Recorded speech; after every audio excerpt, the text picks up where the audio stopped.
Գյուրջան Կասկադ, հասանելի բնակարաններ 65 ամիս մարման ժամկետով։ Թուրքիայի հետ մեր երկխոսությունը ես կարող եմ անկեղծ ասել, չունենալով դիվանագիտական հարաբերություններ Թուրքիայի հետ, պաշտոնական դիվանագիտական հարաբերություններ, մենք ունենք շատ ավելի ակտիվ եւ գործուն երկխոսություն, քան բազմաթիվ երկրներ, որոնք իրար հետ ունեն դիվանագիտական հարաբերություններ, անշուշտ իրավացի կլինի որևէ մեկը, եթե ասի, որ պետքա ժամանակն ավաղուց արդեն, որ այդ երկխոսությունը շոշափելի արդյունքներ ունենա գետնի վրա, ես եթե որևէ մեկ այդպիսի բան ասի, ինքս կհամաձայնվեմ, իհարկե այդ երկխոսությունը շատ տևական ժամանակ եւ շատ դրական հունով զարգացել է, բայց նաև վերջնարդյունքներ, իհարկե կան միջանկյալ արդյունքներ, բայց վերջնարդյունքները տեսնելու ժամանակն է, սա է մեր համոզմունքը, խոսելով միջանկյալ արդյունքներից, ուրեմն նախ համատեղ մի քանի բան է արվել, խոսակցություն, երկխոսությունը կա շարունակվում է,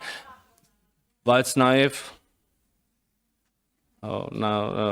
գետնի վրա տեղ ունեցած որոշ բաներ, օրինակ փետրվարից Հայաստան-Թուրքիա պետական սահմանի ուրեմն մարգարե անցակետը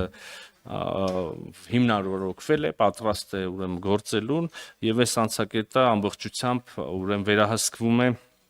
Հայաստանի Հանրապետության սահմանային զորքերի կողմից։ Խոսեցինք ռազմավարական երկխոսությունից, այս տարվա առաջին կեսին արդեն մենք հնարավորություն ենք ունեցել նոր երկգործընկերների հետ հավաստել կամ ստեղծել այսպիսի ձևաչափ Նիդերլանդների հետ մենք արդեն ռազմավարական գործընկերներ ենք առաջ անցնելով նշեմ, որ կան մի շարք այլ երկրներ, ում հետ նույն բանակցությունները ունենք, վարում ենք, հարկ եմ համարում հիշեցնել նաև նախորդ թիվ մենք ռազմավարական երկխոսություն ենք հաստատել Մեծ Բրիտանիայի հետ, Միացյալ Թագավորության հետ։ Իհարկե ակնհայտորեն շատ բովանդակալից մեծ եւ հարուստ օրակարգ ունենք Ֆրանսիայի հետ եւ հարկ է նկատել, որ սա բացի բավական լուրջ ուրեմն նախադրյալներից, պատմական նախադրյալներից նաեւ եթե կուզեք, բայց նաեւ բավականին զգալի չափով պայմանավորված է օրինակ անձամբ նախագահ Մակրոնի եւ վարչապետ Փաշինյանի ջանքերով